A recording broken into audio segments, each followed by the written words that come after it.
পাগল হয়ে গেছে গা আজকে যদি এই বউ যদি আমি না খাদারি আমি ভালোই থাকবো না আমি অসুস্থ হবো নিশ্চিত আমি বলিষ্ঠ করবো নিশ্চিত আমার বাবা চিন্তা শেষ তোমার কথা আমার শুনুন না না হ্যাঁ তুমি তোমার কথা আমার শুনুন না না আপনারা পুরুষ মানুষ না বুঝছেন আহা আছে কান্দিস না তুই ডিভোর্স দিবার সাগা দিয়ে দে আমার তো দিব করে এইলো এই কি জানি নাম কইলো দিরাস না রনিরাজ রনিরাজ তোরে যে সময় দেয় রনিরাজ তোর কোন দেশে জামাই রোডা হ্যাঁ এটা কি তোমারে সব লেসন না দেয় কি দেন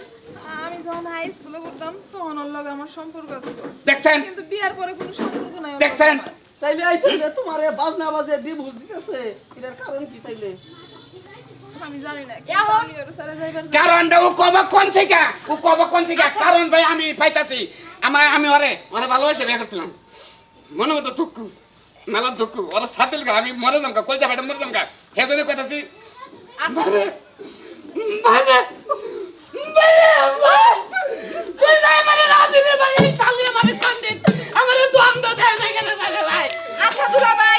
আপনারা যদি মনে করেন যদি দেখেন শরীফ ভাই বউ আপনার সুমা দিতেছে তখন ওইটাকে আপনি বাস্তব মনে করবেন কে বাস্তব মন করেন লাগা গালের মধ্যে দাগ হয়ে থাকে চক্কর দাগ হয়ে থাকে মানুষে খারাপ করবো না তাহলে তাইলে তারিখে বাজনা বাজে তালাক দিবে যাতে এলাকার বেকার জানে হ্যাঁ লাগা ব্যাগে যেতে জানে আপনারা তো উস্কাইয়া দিতেছেন ভাই তাহলে ভালো করে বাজনা বাজে রোমান্টিক ভাই ভাই বাজনা বাজেন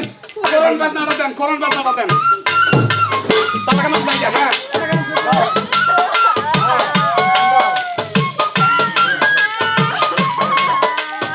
যাই শালি তোরে দিলাম তোরে ভাই বাজান পয়লা তালাক শুরু হইলো বাজান তোরে ভাই খেলাই নাকি